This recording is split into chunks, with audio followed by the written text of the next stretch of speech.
El periodismo es la primera versión de la historia. Si esa historia es trágica, la prensa de una comunidad es imprescindible para entender qué pasó y reparar las heridas de la sociedad. El periodismo es el ahora, pero también es archivo y memoria. Jornada es el decano de la prensa patagónica. Se imprimía antes de que Chubut existiera. Fue testigo de la vida completa de la provincia. Así lo quiso su fundador Luis Feldman Josín. Este legado lo respetaron quienes siguieron al frente de la empresa. Pero entre tantas crónicas y fotos, un episodio iba a quebrar la historia. Con Jornada, el mundo lo iba a saber.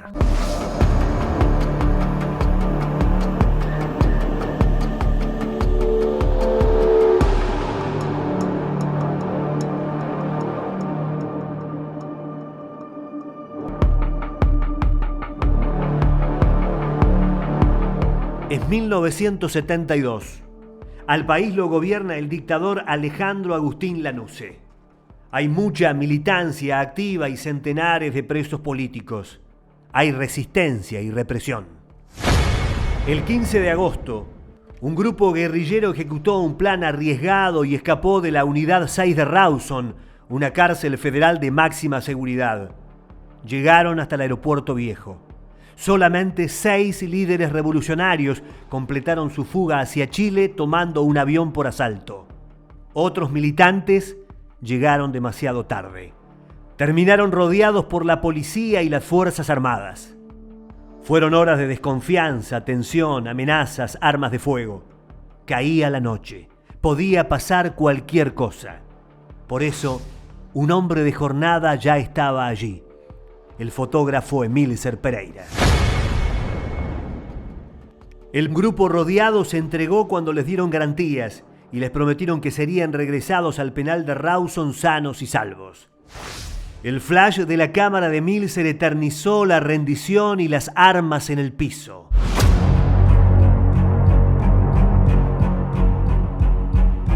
Cada agosto, esa imagen recorre el mundo.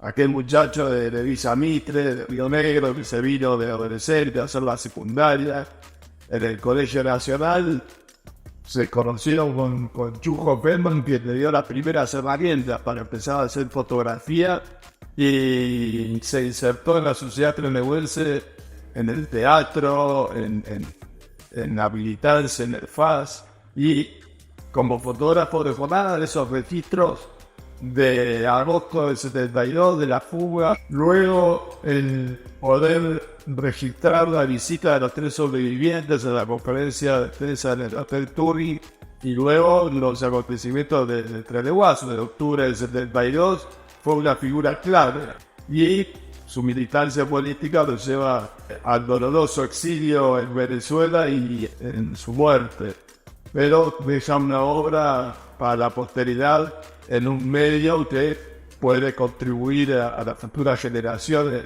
a ver una manera de mirar la foto en un diario. Otra foto menos conocida mostró a un militar, un áspero negociador de la Marina. Parecía un soldado más, pero Jornada lo expuso con nombre y apellido. Nadie suponía que ese hombre flaco y de casco sería un símbolo del terror. Era el capitán Luis Emilio Sosa. La promesa no se cumplió. Los guerrilleros no fueron regresados a la Unidad 6. Terminaron presos en los calabozos de la base Almirante Sar. La trampa estaba en marcha. Los marinos pasaban noche y día burlándose de los militantes. Los amenazaban, los humillaban, los obligaron a barrer desnudos en invierno. El ambiente era pesado, denso. Los presos no sospechaban que el presidente Lanusse estaba furioso. Creía que la fuga había sido una burla a su poder. Preparaba una venganza. Entonces ocurrió. Duró unos pocos minutos. La madrugada del 22 de agosto los presos fueron sacados de sus celdas. Los formaron en 2 filas. Hubo algún reclamo. Parecía otro maltrato buscando una reacción de los presos. Hasta que llegaron más militares. Quedaron frente a frente con los detenidos. Se escuchó un grito, una orden del teniente Bravo. Los uniformados abrieron fuego de metralleta. Fue un fusilamiento a sangre fría. No hubo tiempo de entender. Algunos presos se protegían con las manos o se tiraban de cabeza en sus celdas. Otros reptaban en sangre. En la noche retumbaban los quejidos de dolor y los tiros de remate.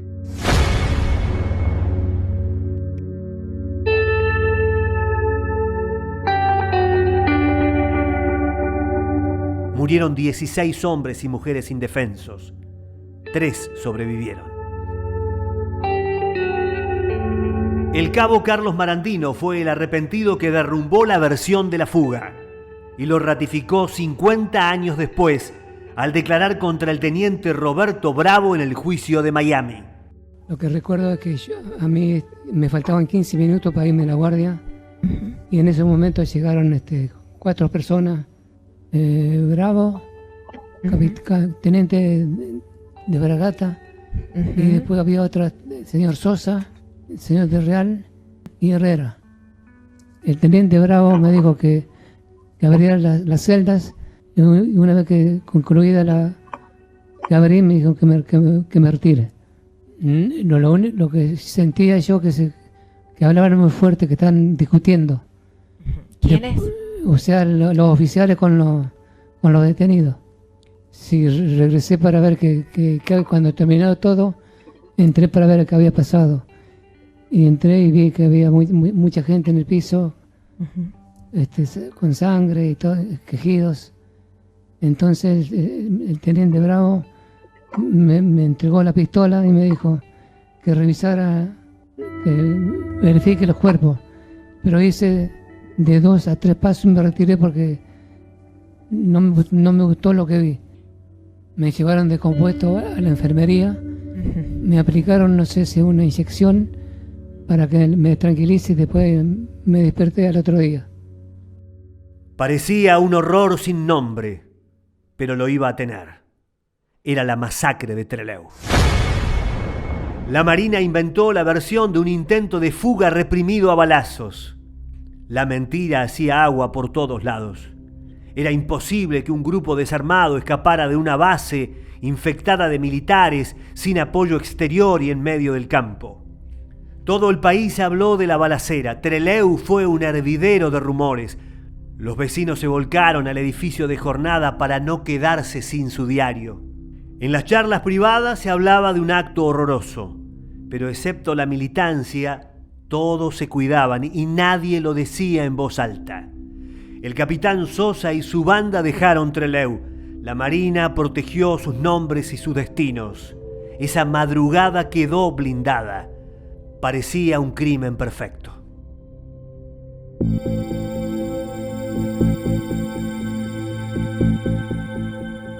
El expediente de la masacre juntó polvo en la justicia federal de Rawson. Eran unas pocas fojas. Una carpeta penal armada casi de compromiso con algunas actuaciones básicas. No había decisión política de encontrar a nadie, mucho menos de juzgarlo, hasta que la presidencia de Néstor Kirchner las reabrió en serio con el aval de una nueva Corte Suprema de Justicia de la Nación. El fierro caliente le tocó al juez Hugo Sastre. No había mucho material. Lo que sí había era determinación de ir a fondo. El juez buscó a Colimbas del 72, recolectó testimonios y evidencias, ordenó peritajes, armó un rompecabezas imposible con las piezas de casi 4 décadas. La carátula era NN, pero un día cambió. Ahora era Luis Sosa y otros. Con un puñado de colaboradores, en el más absoluto hermetismo, el juez federal pidió las detenciones. De nuevo, Jornada estuvo primero. La banda tenía rostros, nombres y apellidos. Los capitanes Luis Sosa y Emilio del Real, el teniente Roberto Bravo, el cabo Carlos Marandino y el ex jefe de la base Rubén Pacagnini. Excepto Bravo, todos fueron encontrados, detenidos y llevados a Rawson. Sí, esta foto es muy increíble, ¿no? Pasa la película de nuevo. Yo estaba en el juzgado y bueno, se hizo el operativo, se lo trajo. Y recuerdo que esos días fueron maratónicos, muchas horas. Bueno, acá también está Sosa, en el cual no quería ser filmado ni fotografiado, pero bueno, el periodismo quería, obviamente, esa foto, porque era todo un misterio. ¿Dónde estaba Sosa? Era si cabe el término, ¿no? Entre comillas, un fantasma, pero bueno, se lo pudo localizar y se lo pudo traer. Cuando comencé a trabajar en esta causa, era toda una incógnita dónde estaban los que presuntamente habían estado esa noche trágica en la base, y poder dar con ellos era todo un acertijo, porque no había ninguna manera de poder encontrarlos, ¿no? Julio Blanco, Castillo, que encabezaron esto, fueron con su gente, ¿no?, llevados a Buenos Aires, y estaban en lugares estratégicos para poder, ese día cuando yo daba la orden de que comenzaran con el operativo a buscarlos para que no se filtre y alguno se pueda profugar, estaban, y bueno, al momento de que ya se sabía que teníamos localizados, se coordina y en forma simultánea en cada uno de los lugares, departamentos, en el aeropuerto. Bueno, fue inmediato, se los detuvo y rápidamente se los trajo en el avión de la provincia, porque el gobernador puso a disposición el avión sanitario, y éramos 3 o 4 que trabajábamos. Entonces uno empieza a armar un rompecabezas muy difícil al inicio, porque por dónde empezamos no teníamos nada. Entonces buscar un testimonio, gente que nunca había hablado y habló, gente que se nos descompensó, que no voy a dar nombre porque bueno, que estuvo haciendo servicio militar ahí y nunca había hablado ni siquiera con su familia ni con sus hijos, le detonó toda una cuestión interna muy fuerte. Entonces armar desde los conscriptos, de la gente, el personal civil que trabajaba en la base que uno conocía, porque bueno, Trelew era pequeño, no era tan grande y nos conocíamos todos. Entonces a mí me valió ese conocimiento como para decir de qué manera puedo comenzar a trabajar. Haber dado, sobre todo a Trelew, una oportunidad de que se hiciera justicia, y por supuesto a la familia de esta gente y toda la barbarie que fue eso, ¿no?, que fue muy, muy, muy fuerte, muchas cosas, ¿no?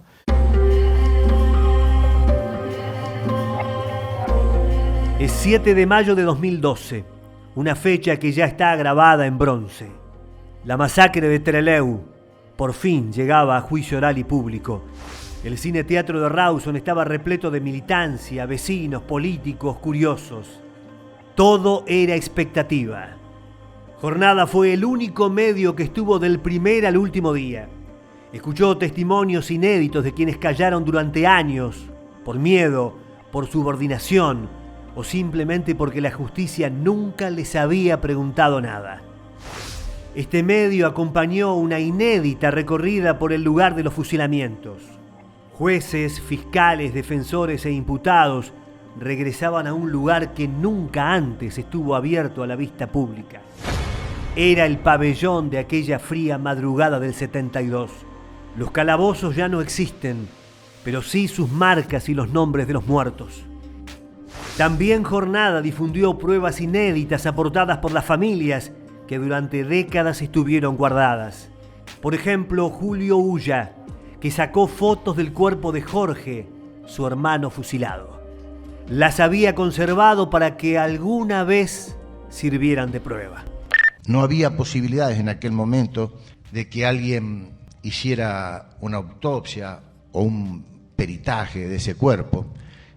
No había nadie que accediera por temor a hacerlo, y había quizás algún amigo de mi padre a quien mi padre no quiso involucrar en esa preocupación. Lo único que hicimos fue sacar fotografías de su cuerpo antes de enterrarlo. Son fotografías que yo, cuando me entero que se inicia el juicio y que Hilda Toschi va a declarar, le envié esas fotos que tuve que procesar de viejos diapositivos a estos nuevos sistemas para enviárselos. Y le dije, mira Hilda, ahí tenés esto que guardé celosamente durante 40 años, porque seguramente en este momento, frente a la posibilidad de un juicio, esto va a servir. Y uno en realidad, con la preocupación y la tristeza, no estaba pensando en esto, pero a alguien se le ocurrió, tomó una máquina de fotos y sacó un familiar esta fotografía. ¿Están sacadas del cajón donde lo recibieron los restos? En el cajón donde nosotros donde lo colocaron ustedes. Sí, exacto. Esto es en la casa de mi padre, velándolo en la casa de mi padre. Las Fuerzas Armadas siempre registran todo. Este baño de sangre no sería la excepción. También Jornada revelaría décadas después las fotos de los cuerpos, un registro que un anónimo aportó a la causa. El material tenía sello militar. Era la evidencia de que la Marina sabía la verdad y la ocultó todo lo que pudo. Nos llegaron de manera anónima, me las enviaron a mí. Bien, esto hizo que yo tratara de establecer cómo las habían enviado. Bueno, fueron por correo, pero nunca pude determinar de qué persona o quiénes me las enviaron. Supusimos por el sello que acá se ve claramente, que dice Armada Argentina, que eran fotos que habrían estado en el sumario que en su momento hizo el juez militar y que nunca pudimos encontrar ese sumario, esas actuaciones. Y bueno, pero sí nos hizo comprobar dónde había sido el lugar donde se cometieron los homicidios agravados, ¿no? Dentro de la base aeronaval Almirante Sar, cuando hicimos varias veces las inspecciones judiciales del lugar. Bueno, ahí pudimos determinar con el paso del tiempo que se había cambiado, se había modificado, pero cómo había sido los disparos, la cercanía, cómo estuvieron los cuerpos de varios de las personas que fueron víctimas del homicidio agravado. Llegaron solo las fotos, ningún texto, nada por el estilo, y bien, eso hizo que se hiciera muy difícil el establecer quiénes las habría enviado. También declaró Miguel Marileo, el funebrero que esa noche preparó los cuerpos en los cajones. Su versión era conocida, pero por primera vez hablaba frente a un tribunal. Lo que me llamó la atención que al costado de ellos, así al lado de la cabeza, había una bolsita de nylon y en cada bolsita tenían los plomos que le habían metido. ¿Al lado de cada uno? Al lado de cada uno. ¿Todos tenían esa bolsita? Tenían la bolsita de plomo y su nombre. Entonces yo por eso me entero de los nombres. Por eso me enteré de todos los nombres de los muchachos que habían matado. Y cuando empecé a recorrer, el que más me llamó la atención fue la mujer de Santucho, porque por lo que se ve parece que estaba por tener un bebé, pobrecita, y tenía 3 tiros y se lo ¿Era notable, era notorio el estado de embarazo? Sí, estaban ya bastantes. 3 tiros tenía, y en la bolsita estaba el nombre de ella y los plomos. ¿Los 3 tiros en el vientre? Sí, en el vientre se lo habían pegado. No tiene perdón de Dios el que hizo eso, pero allá va. Y el que me llamó la atención también fue una chica Sabelli, y no le veía sangre por ningún lado, como veía sangre de los otros cadáveres. Le levanto la cabeza y le meto la mano abajo atrás, saco la mano llena de sangre y ahí me di cuenta que le habían pegado el tiro en la nuca. Y después al que más le pegaron, a Mariano Pujada.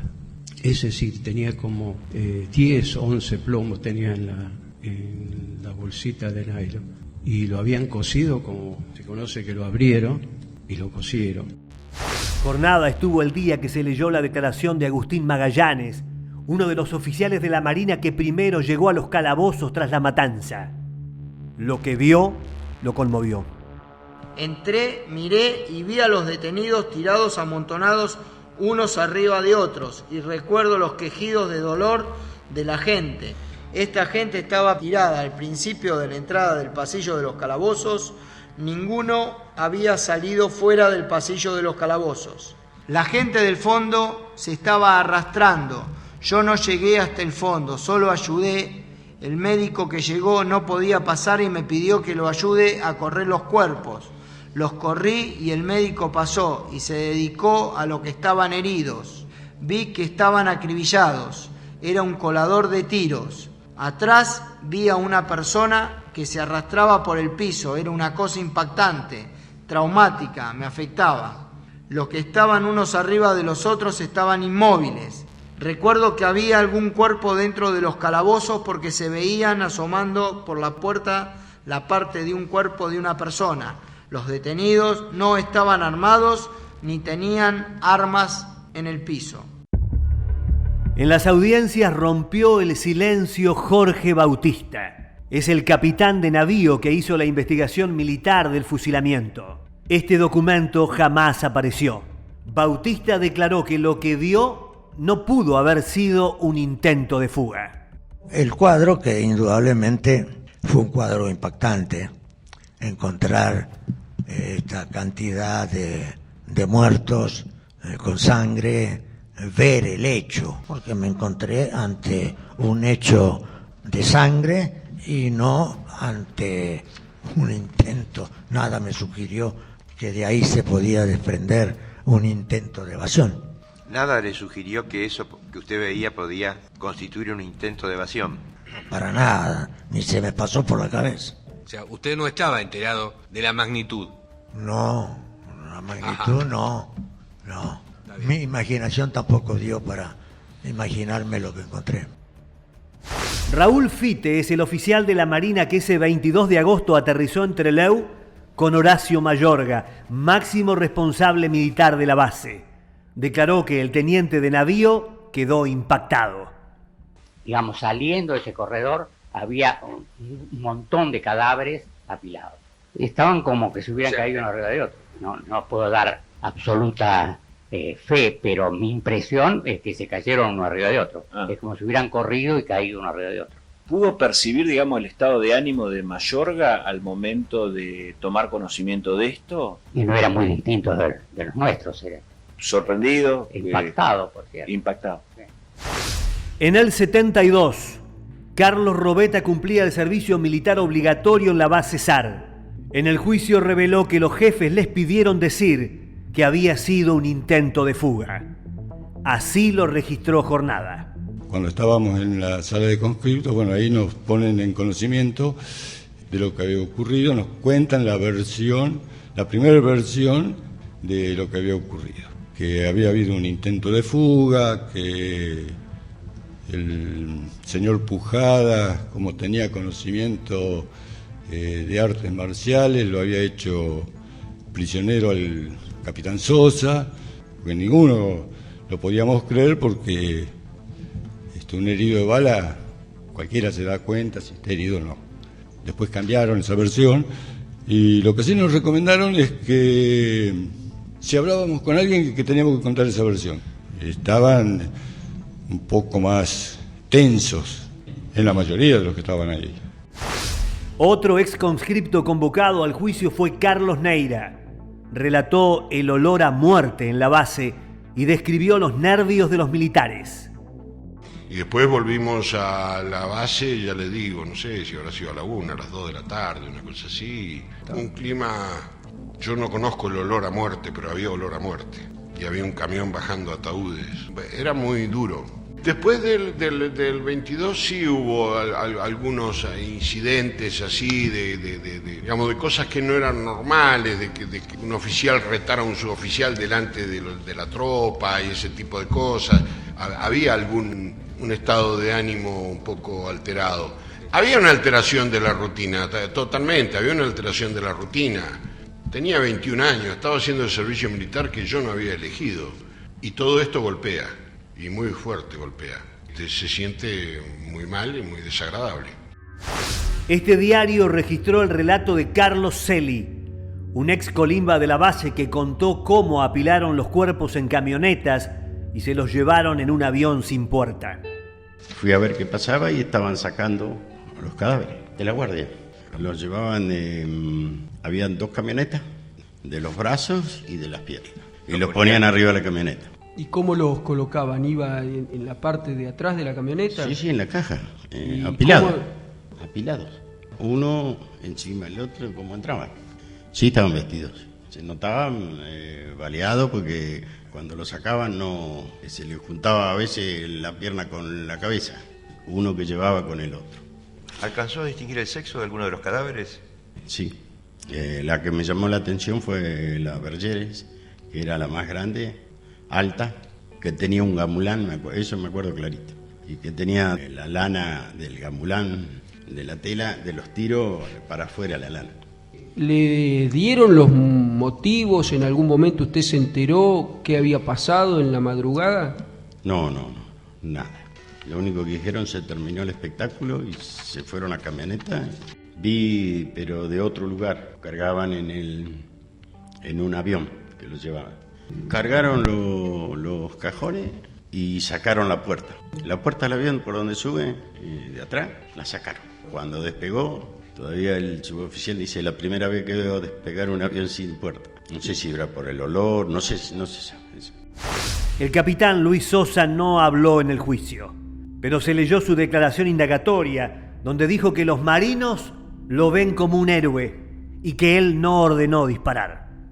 El tema me afectó muchísimo, en ningún momento he reconocido la culpabilidad, pero lo triste es que todo marino, sin excepción, voy a pecar de inmodesto, porque no me creen que peco de modesto, que me tienen como un individuo decidido, héroe, y yo no quiero ser héroe, que fue una cosa que no tiene nada que ver. Si me dijera que yo di la orden, bueno, pero yo no di ninguna orden.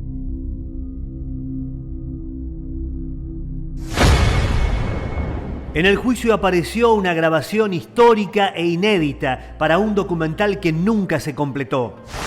Ricardo Aidar, María Antonia Berger y Alberto Camps, los sobrevivientes, relatando los fusilamientos en primera persona. Nos despiertan a las 3:30 de la mañana con patadas en las puertas, nos hacen formar. Yo soy uno de los últimos en salir, yo estaba al fondo del pasillo, inmediatamente suenan las ráfagas. Yo estaba formado al fondo del pasillo, reaccionando instintivamente me meto en la celda. Me sorprende mucho, me siento herida y lo primero que atino es a tirarme dentro de la celda, así para salir de la línea de fuego. Lo que escucho son los quejidos de dolor de los compañeros. Detrás mío entra María Angélica, que me dice que se siente herida, me dice estos hijos de puta me pegaron. Al cesar las ráfagas, escucho los quejidos y estertores de los compañeros y empiezo a escuchar disparos aislados. Me doy cuenta que están rematando a los compañeros. Incluso una voz que dice, este todavía vive, e inmediatamente después de eso, un disparo. Tengo en total 5 tiros, 4 en el cuerpo y 1 en la cabeza, que es el tiro de remate. Llega Bravo a la celda, nos hace parar a Delfino y a mí, poner manos en la nuca, puede preguntarnos si vamos a contestar el interrogatorio, que le decimos que no. Me dispara a mí y escucho al caer otro disparo sobre Delfino. Al poco tiempo se aparece Bravo delante de la puerta y nos hace parar en el medio de la celda y nos pregunta si íbamos a declarar. Nosotros le decimos que sí, pero Bravo estaba con el brazo caído y la pistola en la mano. No dispara contra nosotros, sino que se va. Y de inmediato aparece una tercera persona. Este personaje, ni bien aparece en el umbral de la celda, apunta la pistola y me dispara a mí. Y me da en el pecho. Yo caigo y finjo estar muerto. Y seguidamente le tira a Alfredo, más de un disparo, no sé cuánto. Todos los que quedamos heridos fuimos recogidos posteriormente a que llegara un grupo de gente que aparentemente era ajeno a los hechos y que tal vez explicarían la razón de que estemos aquí, de que hayamos sobrevivido a la masacre. El 15 de octubre el Cine Teatro de Rawson de nuevo lució repleto, quizá más que el primer día. Nadie quiso perderse la sentencia del Tribunal Oral Federal de Comodoro Rivadavia. Llegaba la justicia. Cuarto, condenando... Señores, escucharon la ley, les pido que la respeten. Cuarto, condenando a Luis Emilio Sosa, a Emilio Jorge del Real y a Carlos Amadeo Marandino, de las demás condiciones personales sobrantes en autos, por considerarlos coautores responsables del homicidio con alevosía de 16 personas, a saber, Rubén Pedro Bonet, Jorge Alejandro Ulla, José Ricardo Mena, Humberto II Suárez, Humberto Adrián Toschi, Miguel Ángel Polti, Mario Emilio Delfino, Alberto Carlos del Rey, Eduardo Adolfo Capello, Clarisa Rosalie Place, Ana María Villarreal de Santucho, Carlos Heriberto Astudillo, Alfredo Elías Cojón, María Angélica Sabelli, Susana Lesgar y Mariano Pujadas, y 3 tentativas del mismo delito, en perjuicio de María Antonia Berger, Alberto Miguel Camps y Ricardo René Aidar, cometidos en la ciudad de Trelew en la madrugada del 22 de agosto de 1972, declarando el crimen de lesa humanidad.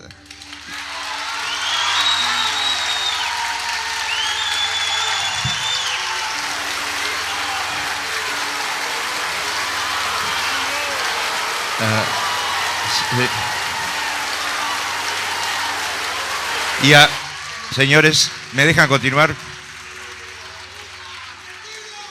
Y a cada uno a las penas de prisión e inhabilitación absoluta y perpetuas.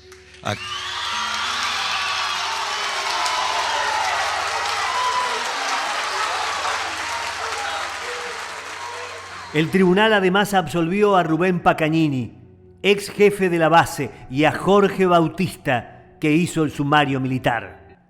Bueno, un gran día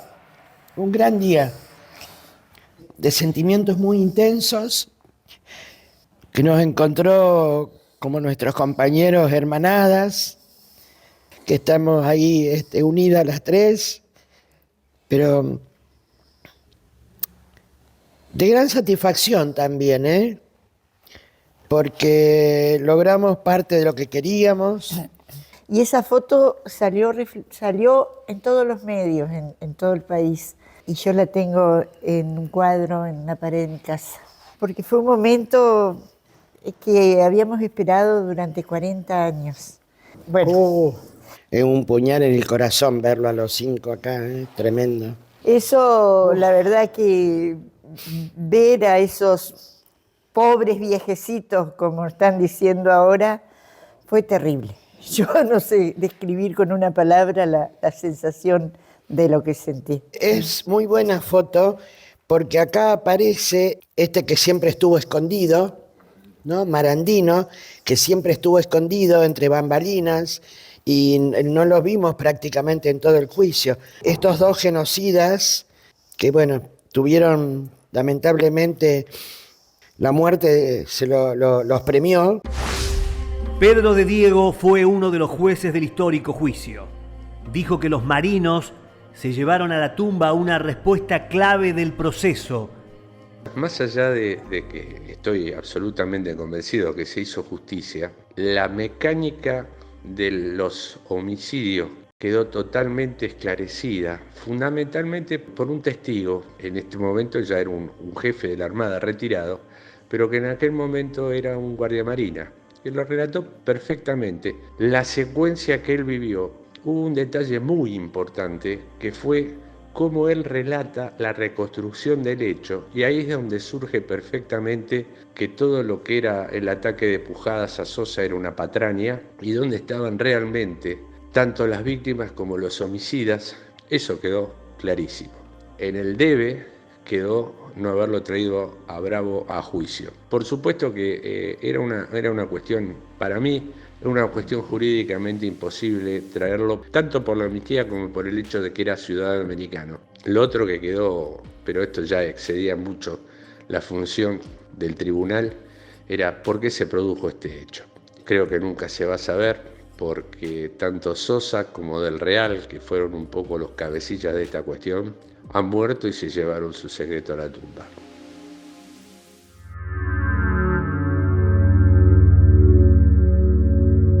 Las novedades sobre la masacre se vinculan con el teniente Bravo.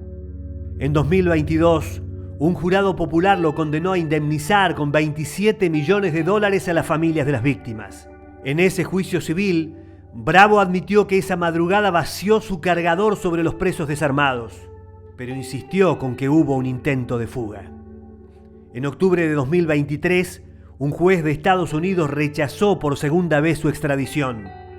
Bravo nunca será juzgado por los fusilamientos. Jornada siguió muy de cerca ambos procesos. El abogado Eduardo Hualpa fue querellante por las familias de las víctimas y el único trelewense presente en el juicio civil a Roberto Bravo en Miami. Entre las cosas que aparecen dentro de la documentación que se pide están los legajos de los militares que se fueron imputados, en este caso el caso del teniente Roberto Guillermo Bravo, y que perdimos completamente su paradero hasta que se supo que estaba en Estados Unidos, se había convertido en ciudadano norteamericano y empezó la búsqueda de justicia en Estados Unidos también. Y bueno, estas otras imágenes que ya que fueron también muy impactantes, Sí. tienen que ver con reencontrarlo al teniente Bravo en Miami, en el marco del juicio civil que hicieron algunos de los familiares para tratar de obtener justicia por el lado civil y que tuve la oportunidad de acompañar en el 2022. Verlo a Bravo dando la cara por primera vez ante los propios familiares fue realmente un impacto muy notorio. Incluso al primeros momentos del debate, ese juicio oral por jurado, no sabíamos cuál de los que estaba con traje era, porque había abogados, había colaboradores, amigos, hasta que, bueno, lo identificamos y fue todo el juicio, una semana entera de Sí. debate fue impactante y es el mismo que aparece aquí, ¿no? En los años 70.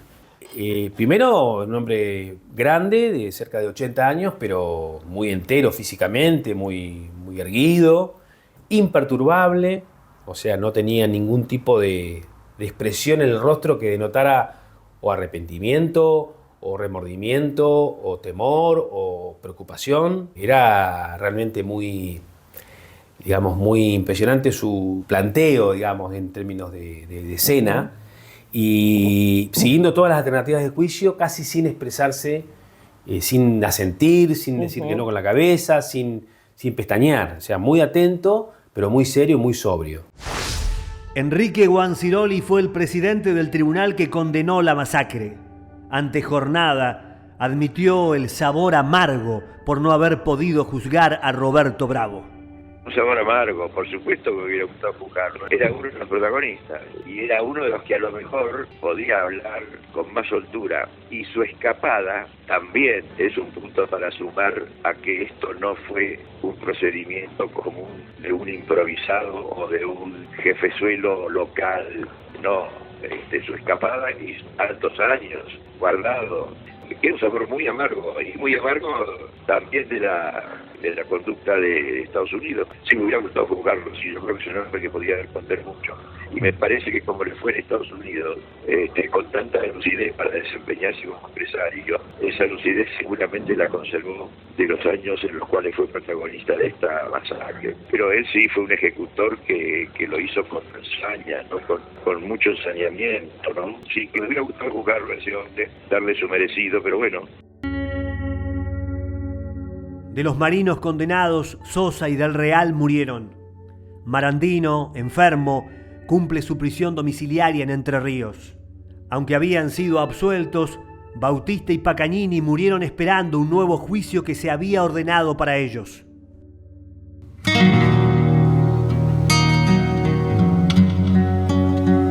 La masacre de Trelew quebró la historia. El terrorismo de Estado se inauguraba en Argentina. Era aniquilar a quienes pensaban distinto sin derecho a defensa. Pero el pasado es intocable. Solo queda trabajar para que las nuevas generaciones entiendan el valor de la disidencia, de la tolerancia. Que sepan que una comunidad no debe olvidar los errores que cometió para no repetir la tragedia. Desolación. No hay palabras para describir lo que sucedió en aquellos años. Sosa. Más que nada, quisiera destacar que como adolescente siento que no era necesaria tanta violencia para pedir por tus derechos, siendo que en el contexto era muy difícil no serlo. Y sí, es una imagen que te causa un poco de una sensación fea, ¿viste? Porque es un hecho lamentable que se lo reconoce a la ciudad de Trelew, lamentablemente. Pero bueno, es parte de la historia, pasó, hay que mostrarlo, no hay que olvidarse.